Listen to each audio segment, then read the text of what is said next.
Otherwise smartphones allowed नहीं थे, but again it is a need of time, we can't help anything. हमें smartphone के अलावा हमारी जिंदगी नहीं चल सकती है, हमारा पढ़ाई से लेकर सब कुछ, मतलब लोगों के दुनिया ही पूरा स्मार्टफोन और कंप्यूटर डेस्कटॉप लैपटॉप पे चले गई है।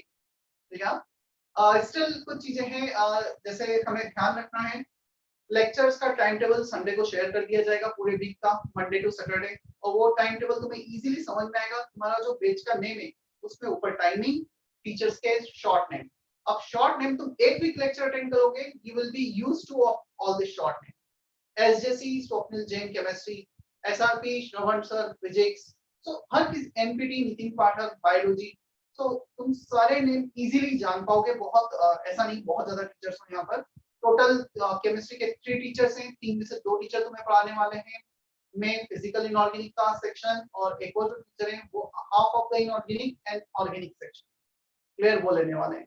फिजिक्स में तुम्हें एक टीचर पढ़ाएंगे, टोटल 3 टीचर्स हैं यहाँ पर, अलग अलग बैचेस में अलग टीचर्स हैं, and all are highly qualified. You know, 2 teachers IIT से हैं, एक टीचर्स 15 इयर्स का एक्सपीरियंस उन्हें मेडिकल फील्ड में पढ़ाने का, तो हाईली एक्सपीरियंस टीम है। फिजिक्स के लिए, केमिस्ट्री के लिए 3 टीचर हैं, मैं आईआईटी से हूँ, 2 टीचर्स एनआईटी से हैं, मतलब everyone is highly qualified as well as well experience. Am I audible properly? Yes, sir. Yes, sir. Yes, sir. ठीक है, चलो अब देखो, कहीं ना कहीं मैंने टीचर्स के बारे में तुम्हें बताया, सभी एक्सपीरियंस है, तो तुम्हें थोड़ा सा फैथफुल रहना है थ्रू आउट 2 इयर्स। तुमने रेजोनेंस में एडमिशन लिया है, डेफिनेटली कहीं से कुछ फीडबैक लिया होगा, कहीं से सुना होगा, जहां से भी जो भी है, ये मैं एश्योर करता हूँ तुम्हारा डिसीजन नो डाउट बहुत सही है। नासिक या ओवरऑल इंडिया की मैं बात करूँ तो तुम्हें ऐसा फील नहीं होगा कभी भी कि हमने यहाँ एडमिशन लेके कुछ गलत किया हुआ। जितनी तुम्हारी रिक्वायरमेंट है everything will be provided from here. Specially यहाँ पे हम थोड़ा सा पर्सनल टच पे थोड़ा ज्यादा ध्यान देते हैं कि बच्चे को, इंडिविजुअल बच्चे को कितना, ऐसा नहीं है जो अच्छा पढ़ने में उसे ध्यान दिया जा रहा है। Everyone is focused here. Definitely online offline एक थोड़ा सा प्राइम कंसर्न है।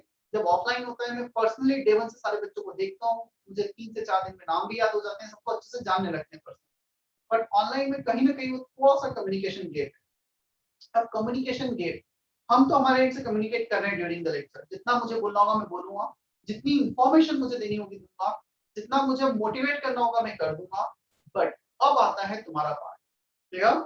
स्क्रीन के एक साइड मैं हूँ, टीचर से स्क्रीन के सेकंड साइड तुम बैठे हो। क्लियर? कहीं ना कहीं ये जो डिस्टेंस क्रिएट हुआ है बिकॉज ऑफ दिस पेंडेमिक, हम इस डिस्टेंस को प्रैक्टिकल लाइफ में बिल्कुल क्रिएट ना होने दें। प्रैक्टिकल लाइफ में मतलब हम इसका अफेक्ट अपने एकेडमिक्स पे बिल्कुल ना आने दें। जितने भी हमें डाउट्स रहते हैं ड्यूरिंग द लेक्चर, हम लेक्चर्स में ही उन्हें पूछ लें। मैंने कुछ बोला, तुम्हें नहीं समझ में आया, तो 1 बार 2 बार 3 बार कितनी बार पूछो, कोई प्रॉब्लम नहीं। First thing. सेकंड थिंग, अब क्वेश्चन पूछना कैसे है during the lecture? You can unmute yourself. मेरे लेक्चर में कोई भी कभी भी अनम्यूट करेगा, कोई प्रॉब्लम नहीं। हाँ, कभी कभी मुझे ऐसा फील होता है, मैंने कुछ पूछा, सिंपल सा क्वेश्चन है, डेफिनेटली 30 स्टूडेंट है, 30 में से 20 को आंसर पता है। अब 20 अनम्यूट करके आंसर देंगे तो किसी की आवाज किसी को नहीं आएगी। उस केस में मैं खुद बोल दूंगा, please mute yourself, raise your hand. जिसका मैं नाम लूंगा वो अपना अनम्यूट करेगा माइक और आंसर देगा। तो तुम अनम्यूट कर सकते हो। जब थोड़ा सा खिचड़ी बन जाएगी तो मैं खुद उसे हैंडल कर लूंगा उसके according. Clear? First.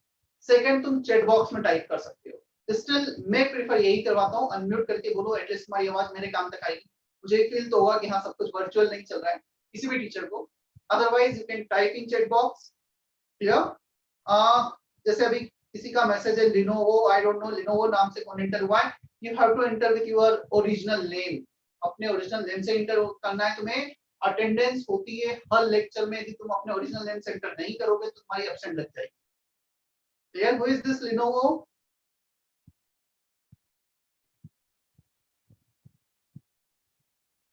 Is Lenovo is present? जिसने मुझे मैसेज किया है? नहीं, अभी मे बी पॉसिबल नेम चेंज कर लिया, चलो जो भी है। सो अनम्यूट कर सकते हो, चैट बॉक्स में टाइप कर सकते हो। अब तुम्हें अपने डाउट्स पूछने हैं। अब ऑनलाइन टीचिंग में एक और थोड़ा सा कंसर्न रहता है। मेरे सामने बोर्ड है, मैं तुम्हें इस बोर्ड का साइज बताऊंगा। This board is 9/4 I think. Clear? But तुम्हें जो बोर्ड दिख रहा है वो डेफिनेटली यहाँ तक दिख रहा है, इसके आगे भी ऑलमोस्ट 2 से 3 फीट का बोर्ड है। मैं बोर्ड की तरफ देख रहा हूँ, पढ़ाते पढ़ाते मैं यहाँ तक आ गया, यहाँ पे कुछ लिखने लग गया जो तुम्हें दिख ही नहीं रहा है।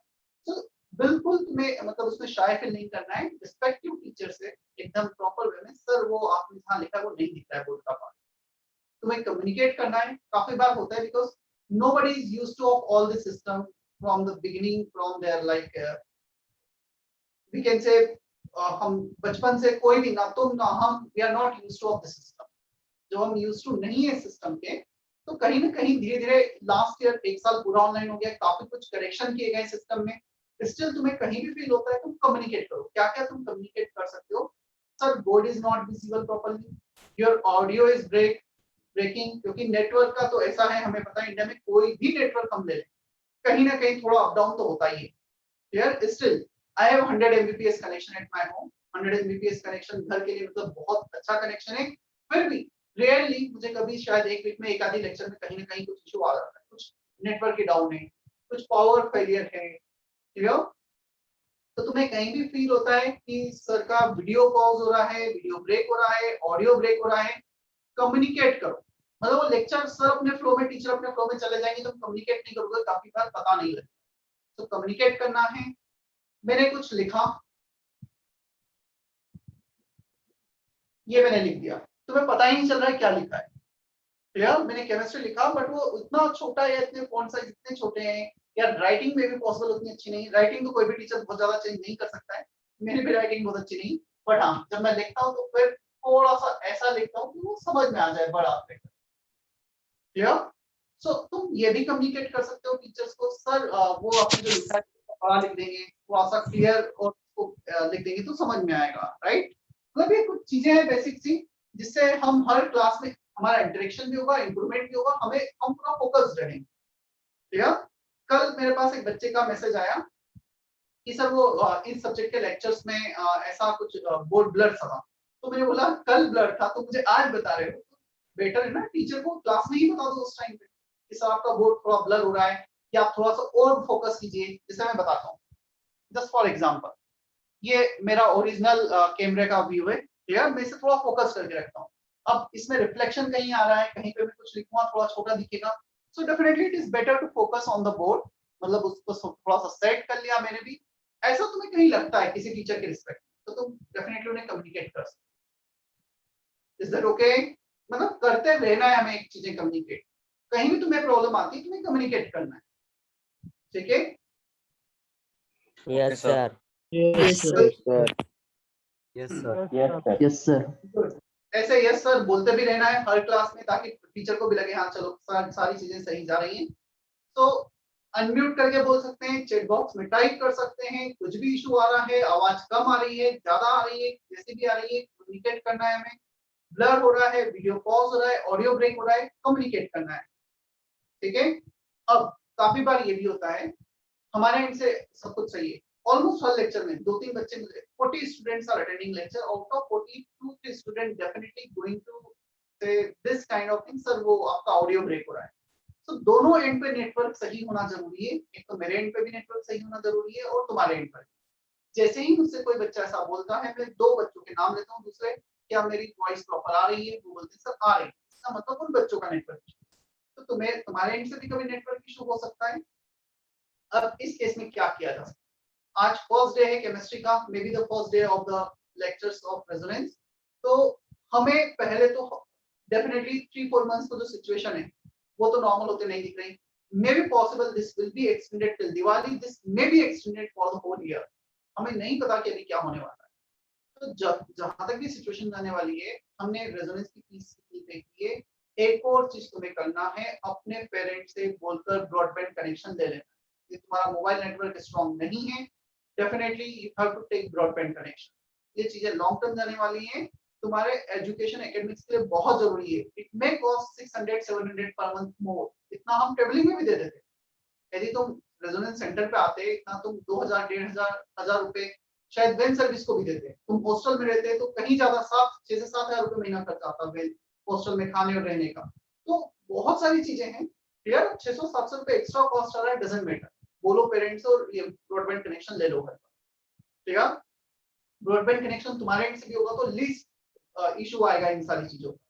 क्योंकि यदि नेटवर्क इशू है, वॉइस ही प्रॉपर नहीं आ रही है, तो हमारा आधा माइंड तो सब वहीं पे डिस्टर्ब हो जाता है, फिर लगता है कि क्या हम क्या सुने लेक्चर में, और एक लेक्चर मिस होता है, उसके अगले 2-3 लेक्चर समझ में नहीं आता। क्लियर? सारे लेक्चर्स वीडियो रिकॉर्ड किए जाते हैं। क्लियर? हाँ, कुछ टीचर्स में भी 1-2 टीचर्स हैं वो लॉकडाउन में ऐसी जगह फंस गए हैं कि उनके पास उनका लैपटॉप या डेस्कटॉप नहीं है, तो वो फिर रिकॉर्डिंग का किसी स्टूडेंट से बोल देते हैं कि तुम रिकॉर्ड करो, वो लिंक शेयर कर देते हैं, जैसा शायद जैसा आपके साथ भी किया होगा। क्लियर? बाकी कभी-कभी मैं भी रिकॉर्डिंग भूल जाता हूँ। मैं 2 सिस्टम से कनेक्टेड हूँ, एक जिससे मैं कैमरा अटैच्ड है, टैब, और एक डेस्कटॉप से। मैं भी रिकॉर्डिंग भूल जाता हूँ, सर रिकॉर्डिंग ऑन कर, मतलब ये कम्युनिकेट कर सकते हैं। ठीक है, जैसा क्लास में मैं कुछ पढ़ा रहा हूँ, तुम कुछ डाउट होगा तो बोलते ही हो ना, सर ये आप बोर्ड के सामने आगे दिख नहीं रहा है, थोड़ा हट जाइए, मतलब जो भी कम्युनिकेट करना, ऐसा नहीं कि जो चल रहा है चलते रहे। Clear? We will try to give our best, तुम्हें भी अपना बेस्ट देना है और बेस्ट हमसे लेना है। क्लियर? 2 साल हैं, 2 साल करियर के लिए बहुत क्रूशियल है। If you are in science field, either you are preparing for NEET or you are preparing for JEE, दोनों के लिए ही ये 2 साल बहुत क्रूशियल है। Yeah? This entrance exams are going to make your career, तुम शायद ये उतना डेप्थ में रियलाइज ना करो अभी, बट यही 2 साल है जो तुम्हारा पूरा का पूरा करियर डिफाइन कर रहा है। आज मैं तुम्हें बताता हूँ मेरी आइडेंटिटी क्या है। मैं अपने आप को किसी से भी इंट्रोड्यूस करूंगा तो मेरी आइडेंटिटी है, मैं एक इंजीनियर। क्लियर? मैं इंजीनियर हूँ, I am engineer from IIT Delhi, ये मेरी एक आइडेंटिटी है। ये आइडेंटिटी कैसे क्रिएट हुई? मैं IIT दिल्ली में मैंने ग्रेजुएशन किया, केमिकल इंजीनियरिंग से क्रिएट हुई, बट वो ग्रेजुएशन करने के लिए I had to study for this 2 years 11th and 12th exhaustively। मैंने ऑलमोस्ट 12-13 घंटे पढ़ाई की, एग्जाम्स की प्रिपरेशन की, निकाला, तब जाके मेरी आइडेंटिटी बनी। तो सैलरी से लेकर, सोशल रिस्पेक्ट से लेकर, आइडेंटिटी से लेकर, everything is based on your preparation now.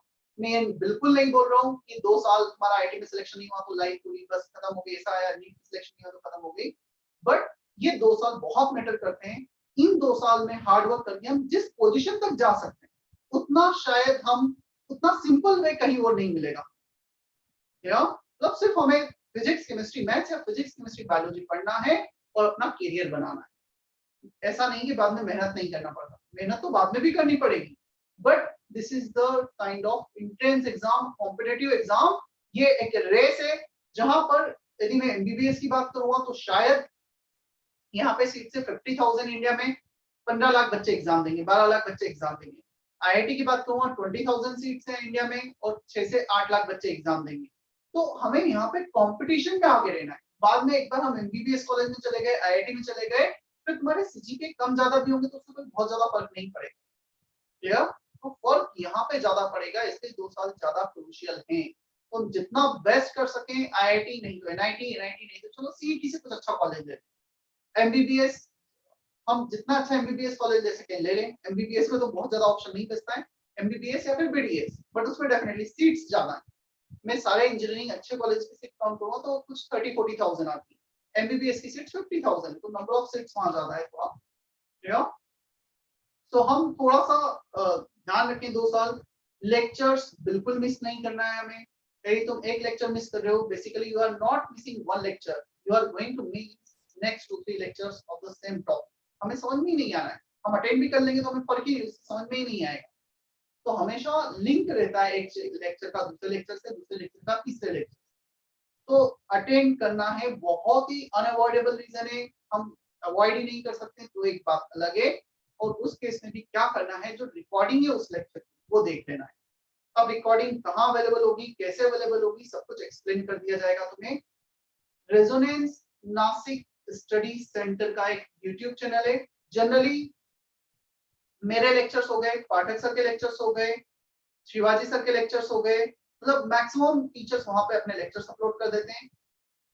Manish sir अपने लेक्चर्स अपलोड करते हैं उनके खुद के साइट पे, मतलब थोड़ा सा बाइफरकेट कर रखा है कुछ भी। तो तुम्हें टाइम एक वीक के अंदर सारे चीजों के तुम यूज्ड टू हो जाओगे कि कहाँ से हमें क्या देखना है। टीचर से ही तुम पूछ लोगे सर कहाँ देखना है, तुम ड्यूरिंग द लेक्चर पूछ सकते हो, तुम टीचर को मैसेज कर सकते हो। तो यार मेरे पास मैं तुम्हें बताता हूँ, almost I am teaching 300 student as of now in different batches. 300 बच्चों में से मेरे पास कम से कम 50 बच्चों के डेली कुछ ना कुछ मैसेज आता है। नो डाउट मैं ऐसा लेक्चर के बीच में किसी का मैसेज आया मैं एकदम रिप्लाई नहीं कर पाऊंगा, बट जब भी मुझे दिन में टाइम मिलेगा विद इन 12 आवर्स मैं ट्राई करूंगा कि उस बच्चे को मैं रिप्लाई कर दूं। सोने के पहले एक बार के सारे रिप्लाई करके सो जाऊं। यार तो तुम टीचर को व्हाट्सएप मैसेज कर सकते हो, सर ऐसा ऐसा इशू। टीचर्स के नंबर वही है जिससे लिंक शेयर की जाती है। तो यार लेक्चर की लिंक लेक्चर के जस्ट पहले जैसे अभी शेयर की गई है वैसे शेयर की जाती है। यार Yes, is that sir. Okay? Yes, sir. Yes, sir. Yes, Yes, sir. कि हमें चुपचाप नहीं बैठना है, हमें हमारा प्रॉब्लम हमारा इशू कम्युनिकेट करना है ड्यूरिंग द लेक्चर और आफ्टर द लेक्चर। क्लियर? ये तो मैंने सब्जेक्ट्स को लेकर बात बता दी कि कहाँ पे क्या है क्या नहीं है। अब कभी कभी ये भी होता है ओवरऑल इशू आते हैं, वो हमारे साथ शायद अभी ना आए, थोड़े टाइम के बाद आए कि सर ये चैप्टर तो बिल्कुल समझ में ही नहीं आ रहा है। तो अब समझ में नहीं आ रहा है तो तुम्हें क्या लगता है तुम घर पे बैठोगे सोचते रहोगे समझ में नहीं आ रहा, तो एक दिन सब कुछ समझ में आ जाएगा या कोई कैप्सूल तुम्हें ला के दे दिया जाएगा कि तुम्हें सब समझ में आ जाएगा। ऐसा नहीं होने वाला है। तो what you have to do, you have to communicate to the subject teacher, respective subject teacher. If you are not getting atomic structure, let's say I am starting with the first chapter atomic structure, तो atomic structure में नहीं समझना है तो मुझे communicate करोगे तो मैं तुम्हें इसका solution बता पाऊंगा क्या करना है। क्लियर? तो हमेशा communicate करते रहना है। होमवर्क तुमसे टाइमली सबमिट भी कराया जाएगा। Homework we are planning for one portal जिस पर होमवर्क दिया जाए और तुम्हें सॉल्व करने के बाद उस पर पिक्चर्स वगैरह अपलोड करनी होगी। तो होमवर्क ये ध्यान रखो, अभी तो ऑनलाइन चल रहा है, ऑनलाइन में सबमिशन होगा। जैसे ही थोड़ी सिचुएशन नॉर्मल होती है, हमने पूरे थ्रू लास्ट ईयर क्या किया था, बच्चों को 5-5 बच्चों के ग्रुप में बुलाकर एक-एक दिन में 5-5 बच्चों को बुलाते थे, उनका होमवर्क नोटबुक चेक करना, उनके लेक्चर नोट्स चेक करना, लेक्चर नोट्स में से क्रॉस क्वेश्चन पूछना, एक 20 मिनट्स का उनके साथ सेशन रखते थे हम। क्लियर? एक महीने में एक बार बच्चा सेंटर पे आके मिल के जाता। तो ऑनलाइन है नो डाउट, बट कहीं ना कहीं हम हमारे एंड से भी मॉनिटरिंग बच्चों को थोड़ा सा पर्सनल टच देने के लिए सारी चीजें किए थे लास्ट ईयर, जो जितना भी हम बेस्ट कर सकते थे। और इस बार भी डेफिनेटली जितना हम तुम्हारे लिए और भी बेटर कर सकते हैं लास्ट ईयर से करेंगे। We are committed to give our best. यदि स्टूडेंट ने यहाँ किसी एक्सपेक्टेशन से एडमिशन लिया है, मेरे लिए डेफिनेटली मैं एक टीचर हूँ, मेरे लिए बिल्कुल ये मैटर नहीं करता तुमने फीस दी नहीं दी क्या की। तुमने यदि यहाँ पे एडमिशन लिया है देन वी आर 100% कमिटेड कि तुम जिस एक्सपेक्टेशन के साथ आए हो हमारे पास कि हमारा 2 साल है, जो मुझे भी मैं खुद ही बोलूँ बहुत क्रूशियल है तुम्हारे लाइफ के। तो ये हमारा करियर बनाने वाले हैं, 2 साल में पूरी तुम्हारी लाइफ डिफाइन होने वाली है। तो हम कहीं भी बिल्कुल मार्जिन हमारे एंड से ना रखें। या जितना हम दे सकते देंगे। तुम्हारे तुमसे क्या क्या एक्सपेक्टेशन है, तुम अपने प्रॉब्लम्स अपने डाउट्स टाइमली कम्युनिकेट करो, सारे लेक्चर्स अटेंड करो, होमवर्क टाइम पे करो, लेक्चर नोट्स प्रॉपर बनाओ, होमवर्क नोटबुक प्रॉपर बनाओ। जब तुम्हें सेंटर पे बुलाया जाए मे बी 1 to 3 डेज आगे पीछे भी तुम बाहर हो, तुम सेंटर पे आओ, आधे घंटे की मीटिंग होगी, मीटिंग करके वापस चले जाओ। क्लियर? ये चीजें तुमसे एक्सपेक्टेड है। लेक्चर में जितना भी बोर्ड पे मैं लिखाऊंगा everything you have to copy at the same time. हम बिल्कुल भी टाइम लैग नहीं करना चाहेंगे। ऐसा नहीं कि चलो तुमने उसको फिर बाद में वीडियो देख के फिर नोट्स बना रहे हो, इतना टाइम नहीं है हमारे पास। We are preparing for JEE और NEET, lot of contents are there, 100 chapters हैं सिलेबस में हमारे 2 साल में, बहुत ज्यादा सिलेबस है। पता है दोनों एग्जाम आईआईटी और नीट का exam actually they are not tough, clear, but the syllabus is quite vast. 105 chapters होते हैं इनमें। 105 चैप्टर 2 साल में कंप्लीट करके उन 3 घंटों में जाकर एग्जाम में रिप्रेजेंट करना, दैट इज क्वाइट टफ। और वो तभी पॉसिबल है जब हम टाइमली अच्छे से लेक्चर नोट बना के उन्हें रिवाइज करते रहें। The whole syllabus you need to revise at least 3 to 4 times, तब जाके वो एग्जाम में तुम रिप्रेजेंट कर पाओगे अच्छे से। क्लियर? हम का कुछ message sir, how many notebook will be needed for chemistry. देखो कितने तुम्हें लेक्चर नोट्स बनाने हैं, क्या करना है, जितने टीचर्स हैं उतने लेक्चर नोट्स और उतनी होमवर्क नोटबुक। तुम्हें पाठक सर बायो पढ़ा रहे हैं, बायो का एक नोटबुक बना लिया। यदि बायो के 2 टीचर इंट्रोड्यूस हुए तो दूसरे का अलग, मतलब टीचर के अकॉर्डिंग नोटबुक बनाओ। अभी मैंने स्टार्ट किया, फर्स्ट 2 वीक सिर्फ एक ही ट्रैक तुम्हारा केमिस्ट्री का रहेगा, ऑर्गेनिक केमिस्ट्री का 2 वीक के बाद स्टार्ट होगा जब बेसिक इंट्रोडक्शन हो जाएगा केमिस्ट्री का। उसके बाद तो जब नए टीचर आएंगे तो उनका एक नया नोटबुक। तो जितने टीचर उतने लेक्चर नोट्स और उतने ही homework notebook. Clear? May be possible bio में होमवर्क नोटबुक में तुम्हें लिखना ना पड़े, but specially in physics and chemistry and maths you have to write all the things in your assignment book. तुम्हें सॉल्व करना पड़ेगा, न्यूमेरिकल्स होंगे। क्लियर? जो स्टार्टिंग का फर्स्ट चैप्टर है इंट्रोडक्शन इन एटॉमिक स्ट्रक्चर, ये मैं दोनों बैच को कंबाइन करके ले रहा हूँ, medical as well as engineering, क्योंकि दोनों का content same. Definitely booklet separate है दोनों की, और उनके जो डाउट डिस्कशन होंगे सेपरेट होंगे, उसके बाद पूरा बैच सेपरेट ही चलेगा हर सब्जेक्ट में। या जस्ट फर्स्ट इंट्रोडक्शन वाला पार्ट है, इसलिए वो स्टार्टिंग में कंबाइन किया जा रहा है। और अगेन मैं ये चाहता था कि मैं ही स्टार्ट करूं इस बैच को, ताकि बहुत सारी छोटी मोटी चीजें जो मुझे स्टार्टिंग में बच्चों को बतानी होती है, पहले एक दो लेक्चर तो मेरे ज्यादा इस पे ही जाते कि कैसे हमें पढ़ना है, क्या अप्रोच रखनी है, क्या नहीं करना है। या तो इसलिए मैंने स्टार्ट किया बजाय दूसरे टीचर्स के। मतलब ऐसा नहीं है कि सारे टीचर नहीं बताते, बट सबका थोड़ा अपना अपना अप्रोच है। कुछ टीचर पहले पढ़ाना स्टार्ट करते हैं, जब उनसे फेमिलियर हो जाते हैं फिर ये सारी चीजें बताते हैं। तो हर किसी का अपना थोड़ा अलग वे है पढ़ाने का, करने का। क्लियर? सो लेक्चर नोट्स के बारे में तुम्हें बता दिया। इसके बाद शेखर का कुछ मैसेज है, सर जेबी ग्रुप पे डाल दीजिए रिकॉर्डिंग लेक्चर। जेबी ग्रुप पे किसका रिकॉर्डिंग लेक्चर डालना है शेखर? सर ये जो रिकॉर्ड हो रहा है वो। हाँ, तो लेक्चर्स को रिकॉर्ड करके स्टार्टिंग में देखो, मैं लेक्चर रिकॉर्ड करके YouTube चैनल पर एक प्लेलिस्ट में सेव करता हूँ। मैं जनरली वो प्लेलिस्ट तुमसे शेयर करूंगा। मैं एक बार भी प्लेलिस्ट शेयर करूंगा ना, वो प्लेलिस्ट में डे बाय डे जब भी लेक्चर होंगे ऐड होते चले। तो I don't share lectures, video lectures after every lecture, क्योंकि तुम्हें पता ही होता है कि तुम्हें कहाँ मिलने वाले। तुम उस चैनल को सब्सक्राइब भी करोगे ना, तुम्हें नोटिफिकेशन में आ जाएगा। और मैं लेक्चर को स्टोर करता हूँ, सेव करता हूँ यूट्यूब पर, केमिस्ट्री सी।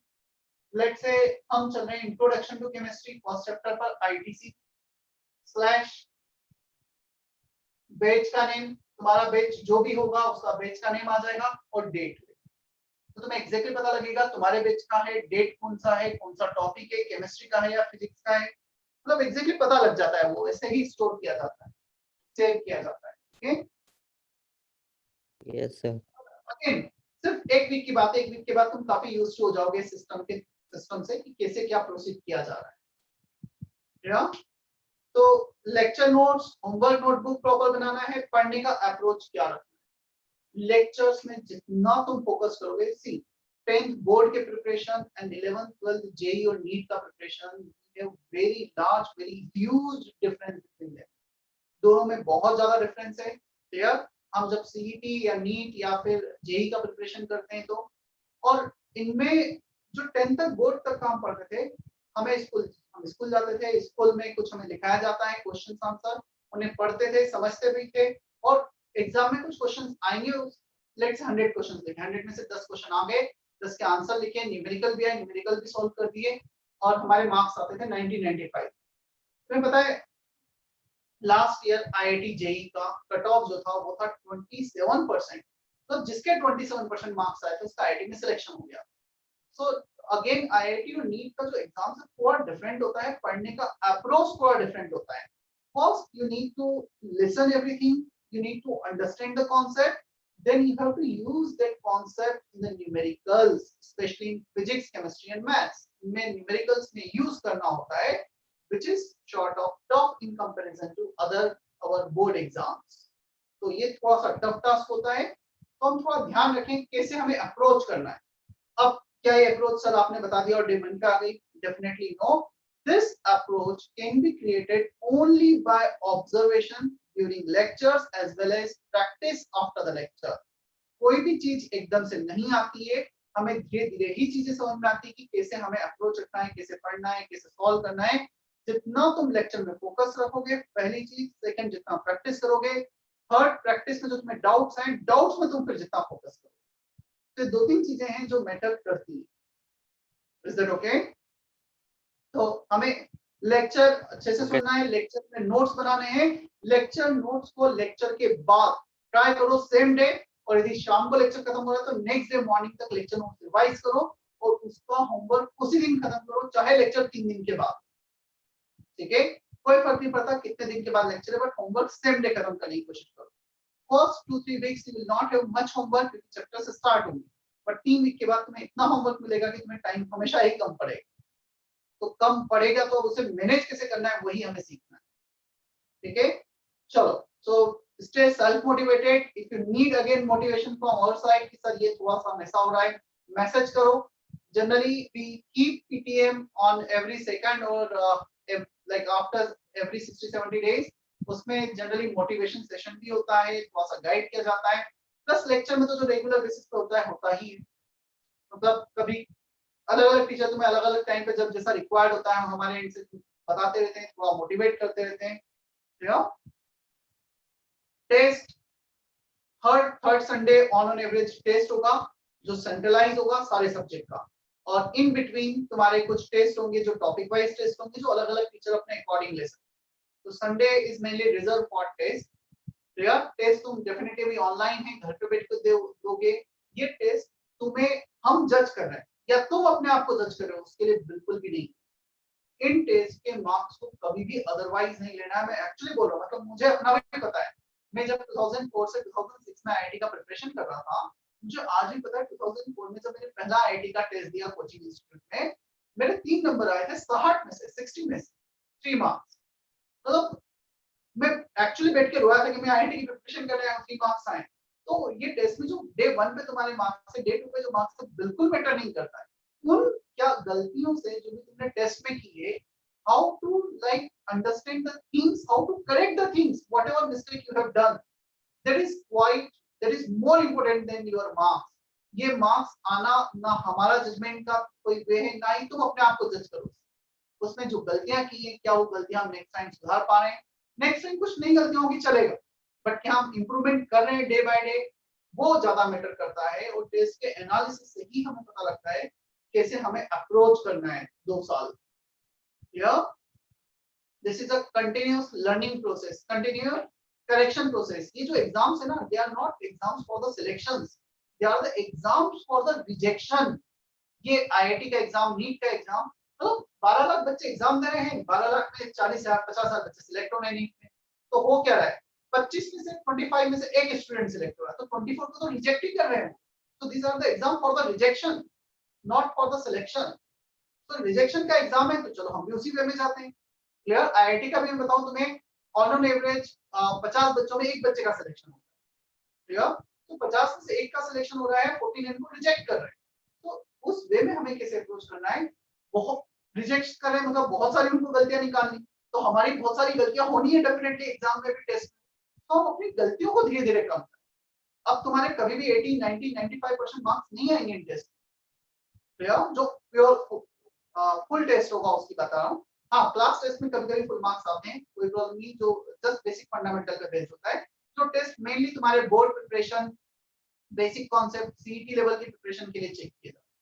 बट यदि मैं 720 मार्क्स नीट की बात करूंगा, आईआईटी 360 मार्क्स का पेपर होता है उसकी बात करूंगा मेंस की, तो उसमें फुल मार्क्स कभी नहीं आने. क्लियर. तो फुल मार्क्स तो छोड़ो, मतलब 80-90% भी आ गए तो बहुत बड़ी बात होती है. एवरेज स्कोर जिस बच्चे का रेजोनेंस के टेस्ट में जेई में 35% और नीट में 500 प्लस मार्क्स लेता है, उसका सिलेक्शन हो जाता है यदि एवरेज इतना लेता है. तो रेजोनेंस के टेस्ट थोड़े से और भी टफ हो सकते हैं क्योंकि हमें उस लेवल की प्रिपरेशन करनी है. तो हम उस स्टेज पर तभी जा पाएंगे जब उससे एक लेवल ऊपर की प्रैक्टिस करें. बट ऐसा नहीं कि हम सडनली वहां जंप करें, स्टेप बाय स्टेप ही जाना है. सडनली जंप नहीं किया जा सकता कहीं. ठीक है. तुम्हें भी अपने कॉन्सेप्ट पे फोकस रखना है, टीचर क्या एक्सप्लेन कर रहे हैं उस पर ज्यादा फोकस करना. चलो back to chemistry now. Excuse me, sir. Yes, listening. What about tie-up colleges? मैं उसको अभी न लेकर, थोड़ा सा टाइम है, मैं उसे बाद में एक्सप्लेन करूंगा टाइप कॉलेज का क्या है क्या नहीं, क्योंकि अभी लॉकडाउन में बहुत सारी पिक्चर हमें भी क्लियर नहीं है. अभी 10th के रिजल्ट्स नहीं आए हैं, 10th कैंसिल हो गई है, तो थोड़ा सा वेट करो. हाँ, मैं तुम्हें ये बता देता हूँ टाइप कॉलेजेस कौन कौन से हैं. ग्लोबल है, एमरो है, विजडम हाई है और जेम्स पब्लिक है. ये नए से भी बात चल रही है, तो तुम्हें कौन सा कॉलेज लेना चाहिए नहीं लेना चाहिए सब कुछ गाइड किया जाएगा हमारे. ठीक है. और कॉलेज एडमिशन प्रोसेस स्टार्ट होगा जुलाई अगस्त, तो we have enough time for that. और कॉलेज वैसे भी मैं बता दूं, if you are taking admission in type college you just need to go 6 7 8 times in the whole year. 6 से 1 वीक मान लो, 1 वीक कॉलेज को देना है, बचे 51 वीक्स किसी प्रिपरेशन को देना है. तो वो point there is not the point of concern as of now. Clear, time आने पे वो भी सब कुछ बता दिया जाएगा। क्लियर? Yes, तो sir. Don't worry about the college. 11 12 में कोई कॉलेज नहीं करता है। मेरे कॉलेज से मैं 100 किलोमीटर दूर, मैंने प्रिपरेशन इंदौर से की थी और मेरा होम टाउन इंदौर से 100 किलोमीटर। मैं अपने कॉलेज से जो भी मेरा स्कूल था उससे 100 किलोमीटर दूर आके प्रिपरेशन कर रहा था, स्कूल जाता ही नहीं। तो हमेशा से यही कल्चर चल रहा है, अभी भी यही सिस्टम है, तो उसके लिए वरी होने की टेंशन नहीं, don't worry about that.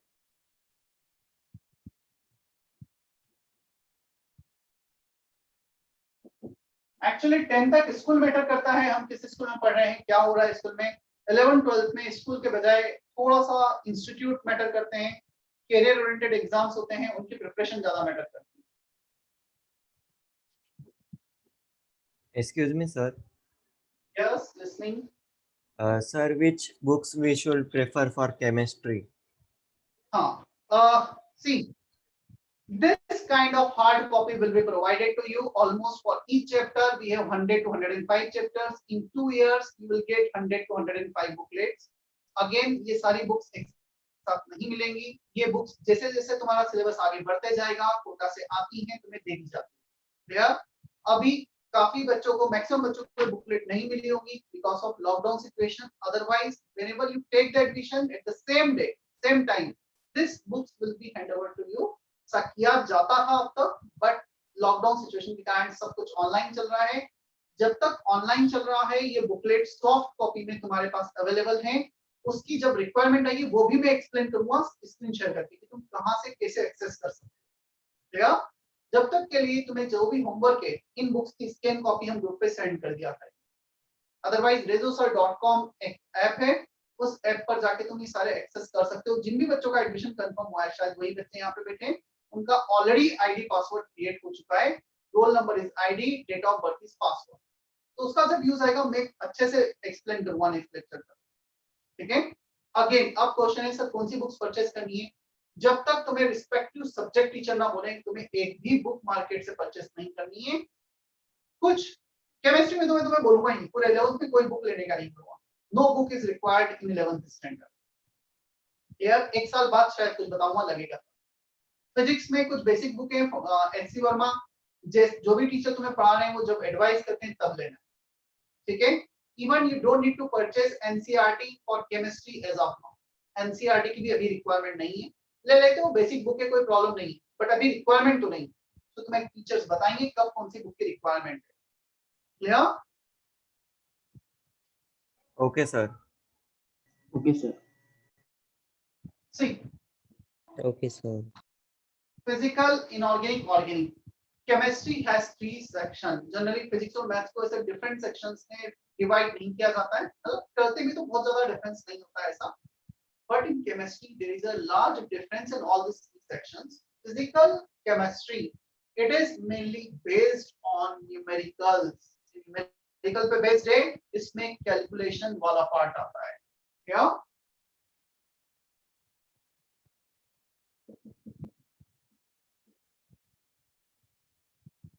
calculation based. Let's say we have one formula. Formula is given equal to h nu, energy of a quanta, energy of a photon. हमें कुछ फ्रीक्वेंसी दी है, h दिया है, energy calculate करना है। So we have some formula, उस फॉर्मूले के बेसिस पर हमें कुछ कैलकुलेशन करना होता है। फिजिकल केमिस्ट्री, इस फिजिकल केमिस्ट्री में क्या क्या कंटेंट होगा? हमें कंटेंट होगा mole concept, calculation of moles, atom, molecules, chemical reaction में बैलेंस करना। एक सब्सटेंस का 5 मोल रिएक्ट करे तो दूसरे सब्सटेंस का कितने मोल्स रिएक्ट करेंगे, कितना एनर्जी का इन्वॉल्वमेंट है रिएक्शन में, एनर्जी अब्सॉर्ब हो रहा है, रिलीज हो रहा है, how much amount of energy is involved. Clear? मतलब जहां भी नंबर की बात आती है, इस मोबाइल में जो बैटरी होती है, वो बैटरी में कितना पोटेंशियल डिफरेंस जनरेट होता है, क्या वैल्यू होती है, कितना कंसंट्रेशन लेना है इलेक्ट्रोलाइट का, वो सब कुछ कवर होगा किसमें, इस चैप्टर, इस पार्ट में physical. Clear?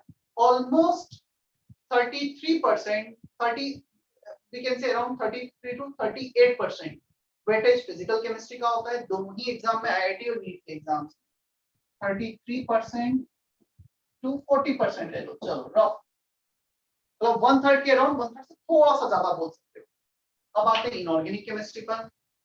Inorganic chemistry is the chemistry of non-carbon containing compounds. It is a chemistry of non-carbon, जहां पे कार्बन प्रेजेंट नहीं है। तो कार्बन को क्यों हटा दिया? क्योंकि कार्बन कंटेनिंग कंपाउंड की केमिस्ट्री है ऑर्गेनिक केमिस्ट्री। सो जितने भी कार्बन कंटेनिंग कंपाउंड्स है उसमें हम डील करेंगे ऑर्गेनिक में, और नॉन कार्बन कंटेनिंग कंपाउंड से डील करेंगे इनऑर्गेनिक में। ये दोनों पार्ट मेनली रिएक्शन बेस्ड है, इंफॉर्मेशन बेस्ड है। यहाँ पे हमें सब्सटेंस का reaction, chemical reaction, formula, structure, ये सब कुछ डिटेल में देखना है। इन दोनों पार्ट में न्यूमेरिकल्स बहुत कम होते हैं या होते ही नहीं है, ऐसा बोल सकते हैं। So it is not mathematical part, it is basically informative part of the chemistry.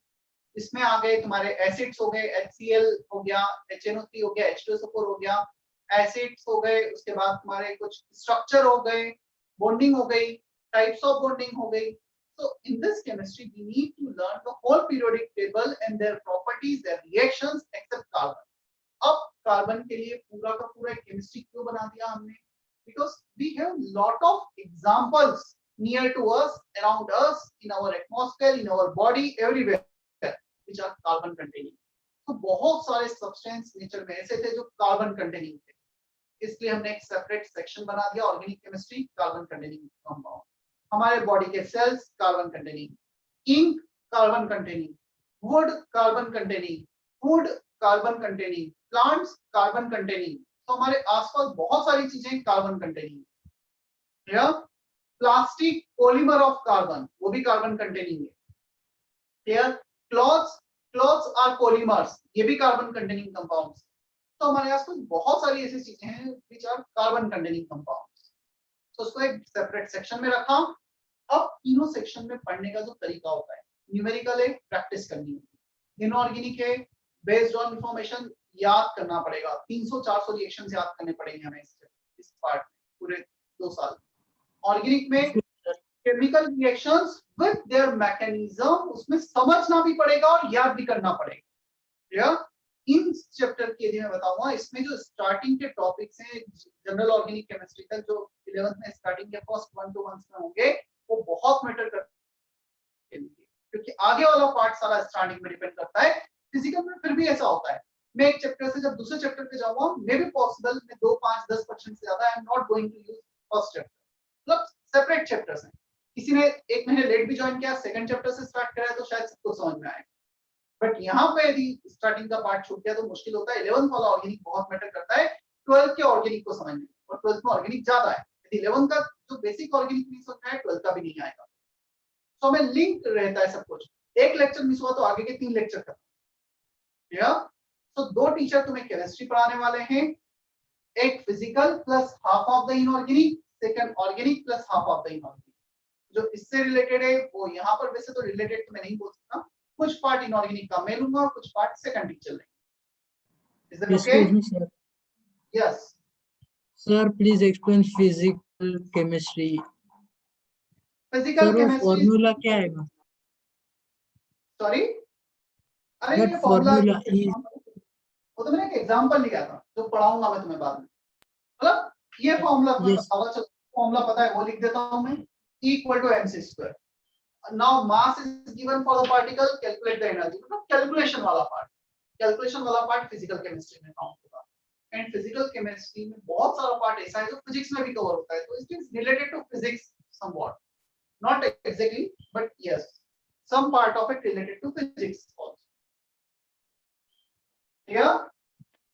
Yes, sir.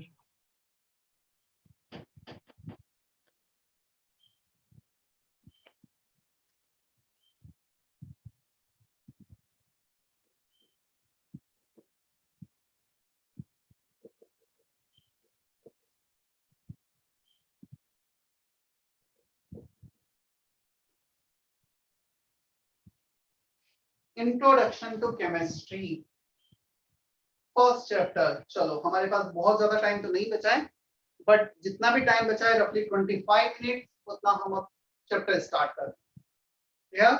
Almost 45 minutes में थोड़ा सा बेसिक इंट्रोडक्शन दिया, क्या हमें करना है, कैसे पढ़ना है, और भी टाइम के साथ साथ तुम्हें एक्सप्लेन किया जाएगी। Introduction to chemistry, it is, ये ऐसा कोई भी चैप्टर एनसीईआरटी में नहीं, क्लियर इंट्रोडक्शन टू केमिस्ट्री। ये चैप्टर में एटॉमिक स्ट्रक्चर, मोल कॉन्सेप्ट, जो पहले दो चैप्टर्स हैं उनका बेसिक इंफॉर्मेशन कवर की जाती है। क्लियर, उनकी बेसिक इंफॉर्मेशन यहाँ पे कवर की जाएगी, so that when we go to the first and second chapter we feel somewhat more comfortable। हमें एक बेसिक आइडिया हो जाएगा क्या केमिस्ट्री है, केमिस्ट्री में जो बेसिक टर्म्स है, टर्मिनोलॉजी वो क्या है, तो हमें वहाँ पे थोड़ा यूजफुल होता है। ठीक है, जो बच्चे न्यू एमए के हैं, एमए बैच के हैं, जो यहाँ पे अटेंड कर रहे हैं, अगेन एटॉमिक स्ट्रक्चर में भी यही कंटेंट किया गया था, कुछ अलग नहीं था कंटेंट। यहाँ पे थोड़ा सा एटॉमिक स्ट्रक्चर के साथ साथ और भी एक दो चीजें एक्स्ट्रा मैं बता सकता हूँ। तो तुम यदि ये भी सुनोगे तो अगेन तुम्हारे लिए फुल ही रहेगी, वो चीजें कवर होती चले जाएंगी।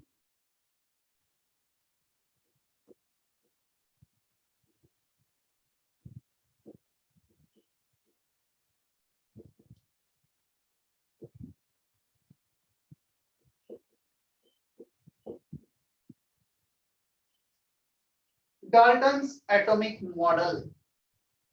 Dalton almost around 200 years back suggested atom is the smallest part of a matter। Atom एक ऐसा सब्सटेंस है जो किसी भी मैटर का सबसे छोटा पार्ट है जो नेचर में एग्जिस्ट करता है। बिफोर 1808 इवन हमें इवन ये भी नहीं पता था कि एटम जैसा भी कोई पार्टिकल एग्जिस्ट करता है। डेफिनेटली डाल्टन ने जो एटम को डिस्क्राइब किया इट इज नॉट 100% करेक्ट, उसमें कुछ गलतियां थी, कुछ एरर्स थे। अब एरर्स को फिर क्वेश्चन आता है सर जब गलत था मॉडल तो हम क्यों पढ़ रहे हैं। बेसिकली कोई भी थ्योरी, कोई भी मॉडल 100% गलत नहीं होता है। some point of it are maybe wrong, some of them are maybe right। कुछ सही होते हैं, कुछ गलत होते हैं। या तो जो सही होते हैं उनको लेकर फिर हम नए मॉडल पे जाते हैं। देखो मैं एक साइंटिस्ट, आज मैंने कुछ रिसर्च किया, मैंने एक रिसर्च में अपना कुछ पॉइंट्स रखे।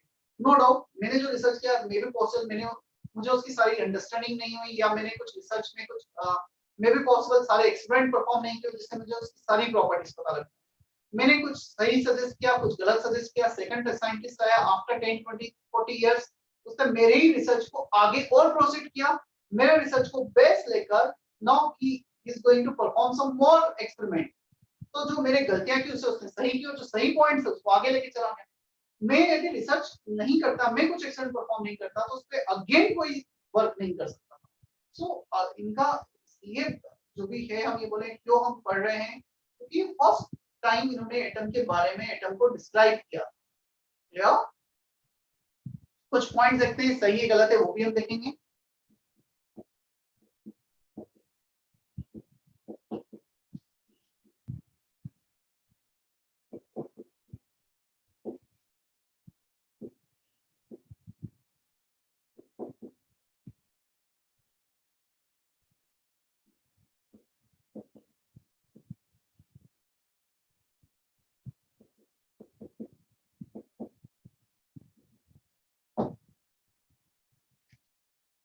पहले तो मुझे बताओ जो लिखा है बोर्ड पे, writing and font size everything is okay?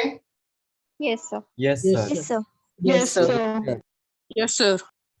Okay. Yes, sir. Yes, sir.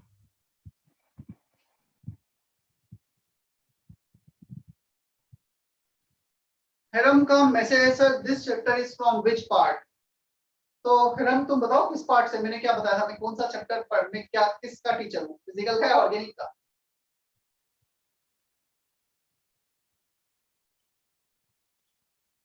Joshi come on. Sir, inorganic. Physical ना, मैंने बोला मैं फिजिकल इनऑर्गेनिक लेने वाला हूँ। ऑर्गेनिक 2 वीक के बाद तुम्हारा स्टार्ट होगा, जब बेसिक इंट्रोडक्शन हो जाएगा केमिस्ट्री का उसके बाद।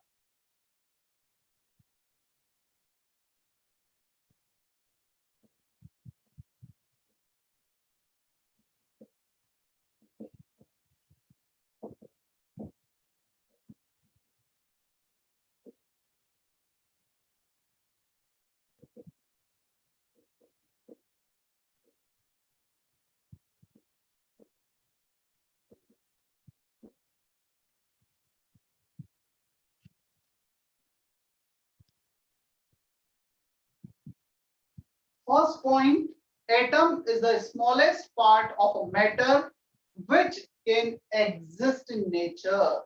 This is again not correct. Atom से भी छोटे पार्ट होते हैं, पार्टिकल्स होते हैं which are present inside the atom called electron, proton and neutron.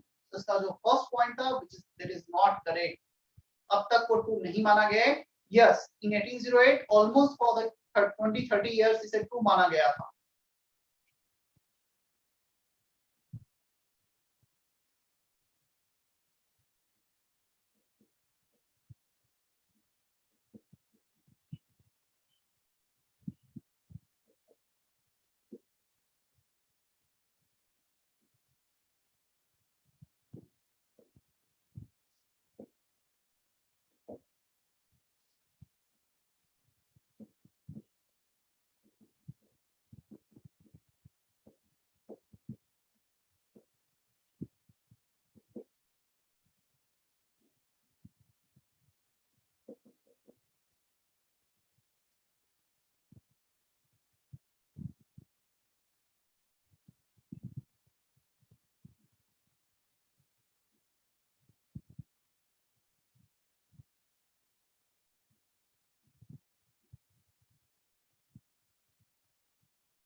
Copy second and third point, then I will explain you.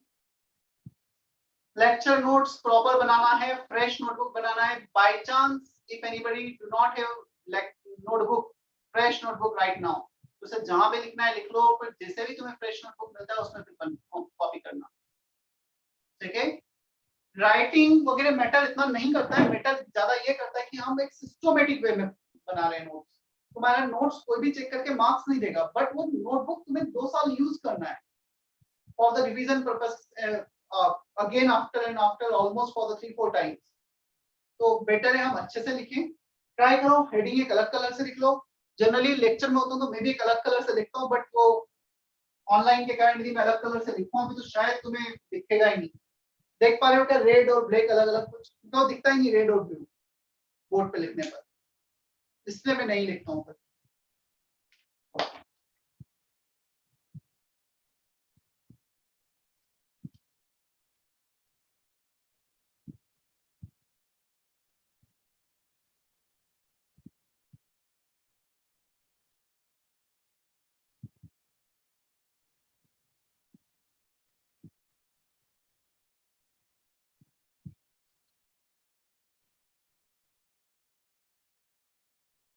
Himanshu, Ishan, copy कर लो जब कंफर्म करना मुझे तीनों.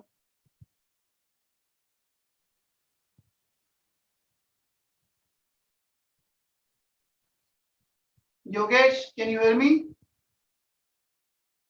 Yes sir. आ रहा है समझ में? Yes sir.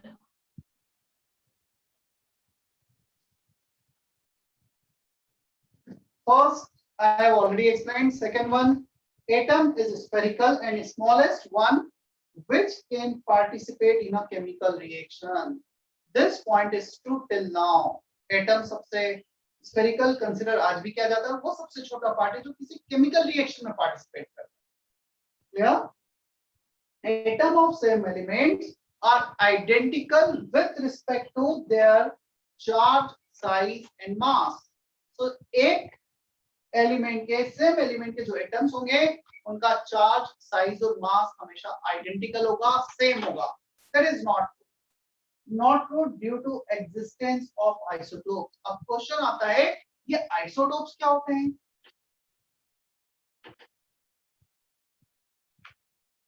एग्जाम्पल जो लिखा है H11, H12, H13, second set of example. All three are, they belongs to hydrogen element with mass 1 unit, mass 2 unit, mass 3 unit. All two belongs to chlorine element, 35 unit mass, 37. तो इनका तो मास match कर ही नहीं रहा है, तो ये point. This is not true due to existence of isotopes. Isotopes, same atomic number, two or more atoms from the same elements with the same atomic number 11, 17, 17, but different mass number 35 and 37, 1, 2. Mass number different होगा, atomic number same होगा, इन्हें कहा जाता है isotopes. ठीक है, same element के दो एटम अलग मास है, तो ये पॉइंट गलत हो गया.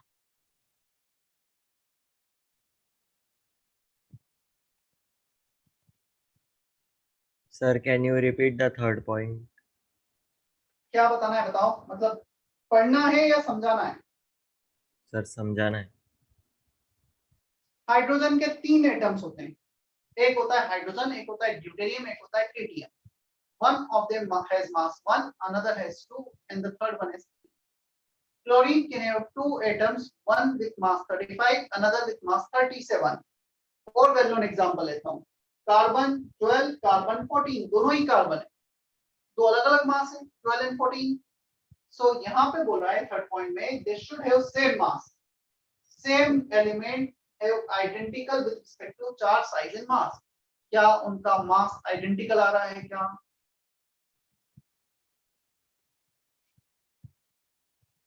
Do they have identical mass? बोलो जल्दी. No. So this No, point sir. is, this point is Not Not true. true.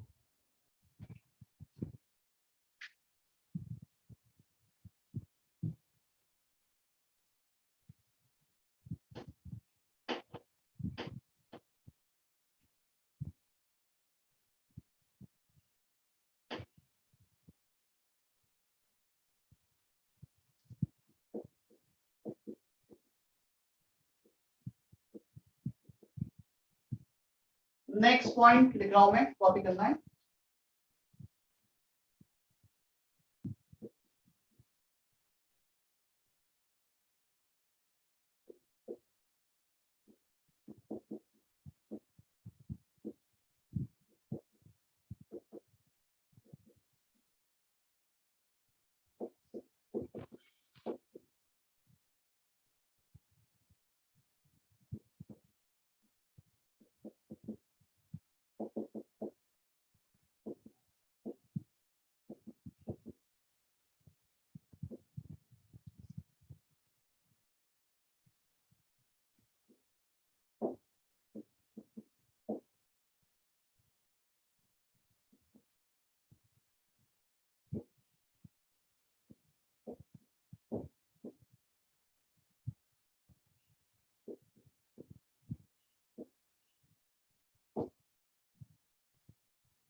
Shradul, you are also attending first lecture today?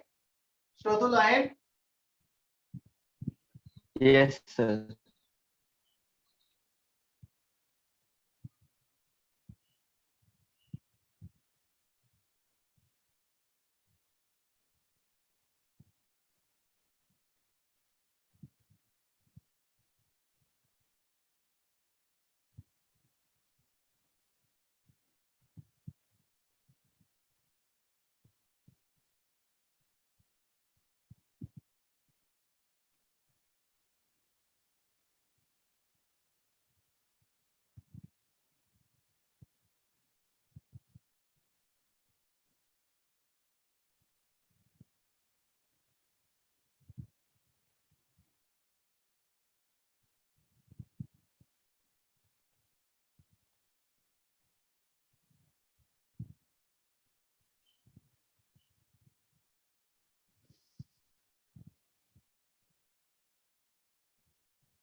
Okay.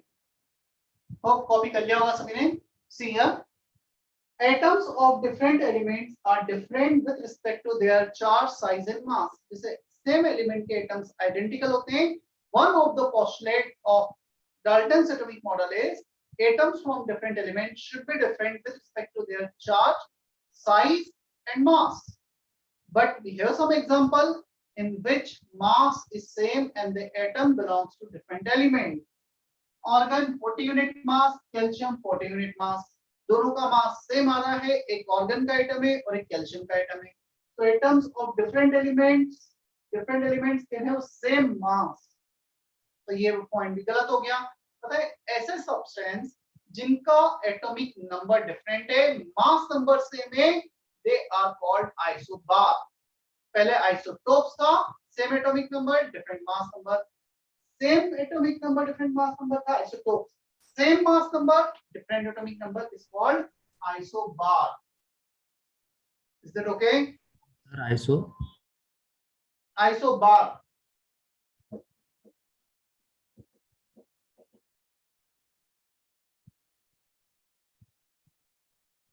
कोई डाउट यहाँ तक? No, sir. चलो ये main No, sir. Postulate से Dalton's के ऐसा नहीं था कि डाल्टन्स के यही पोस्टुलेट थे, कुछ और पोस्टुलेट्स भी हैं. फिर उस एटॉमिक मॉडल को थोड़ा करेक्ट करके भी उसे सजेस्ट किया गया. मैं स्क्रीन पे शेयर करता हूँ, क्लियर, और एक्सप्लेन करता हूँ.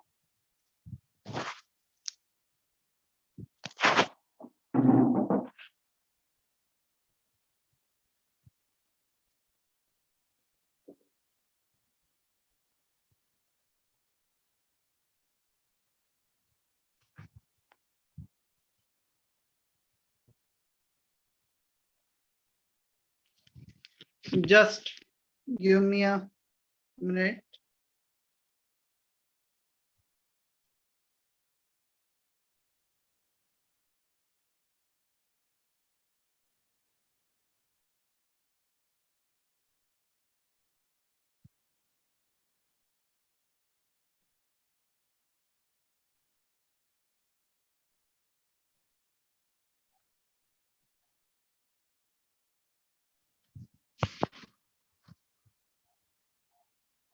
Is it visible?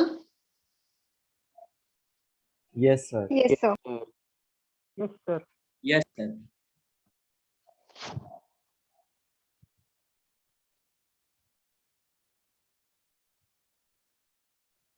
अच्छा, मैं एक दो पॉइंट तुम्हें थोड़ा और बोलना भूल गया था. यदि हमारे घर पे कंप्यूटर है, लैपटॉप है, डेस्कटॉप है, so always prefer to watch lecture on laptop and desktop. उस पर ही अटेंड करना प्रेफर करो.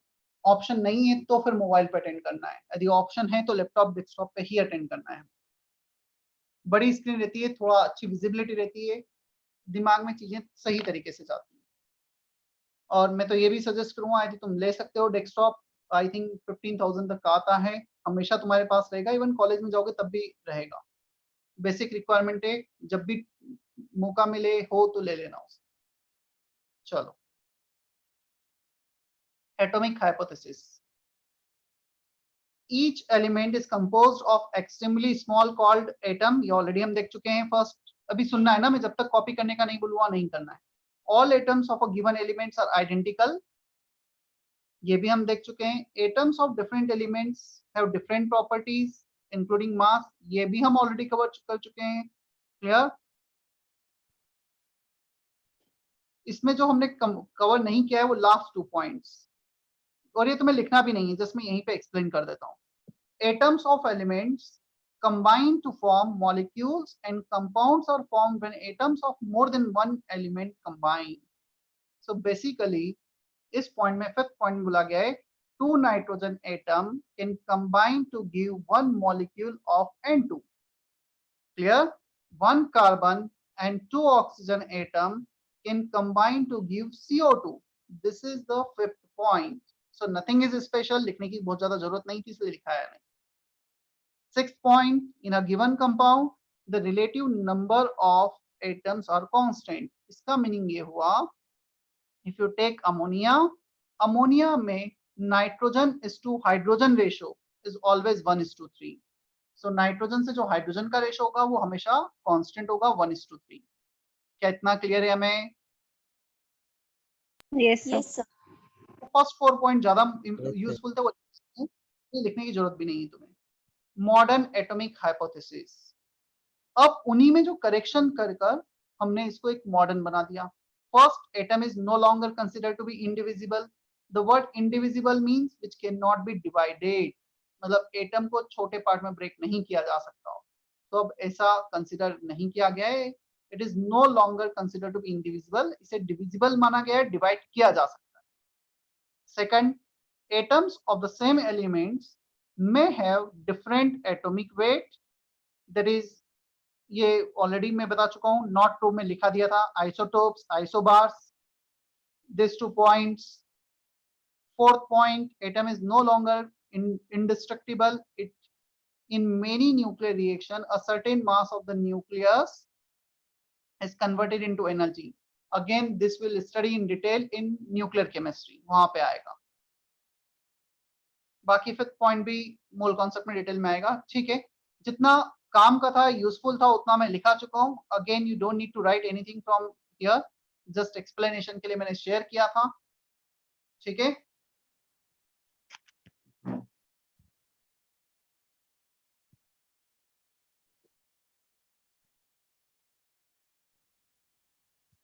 चलो, it's almost 6:28. So we do not have a lot of time to start the next heading. Atom mole molecule start नहीं कर पाएंगे अभी हम. तब तक के लिए मतलब जितना आज किया है, बहुत ज्यादा कुछ किया नहीं. इंट्रोडक्शन वाला पार्ट था. ठीक है, कुछ ही 3-4-5 पॉइंट्स लेकर उतना पढ़ लेना. अभी फ्री हो रिलेटिवली तुम. ठीक है, तो थोड़ा सा तुम मतलब चाहो तो कुछ चीजें आगे की बुक्स वगैरह पढ़ सकते हो यार. और कुछ टाइम के तुम्हारे पास इनफ असाइनमेंट होगा कि तुम्हें बहुत ज्यादा आगे जाने का टाइम नहीं मिलेगा. जितना क्लास में दिया जा रहा है उतना भी करोगे ही ना. Okay, anyone want to ask anything? इसे भी कुछ पूछना है? सर यस सर जो आज हमें सिखाया वो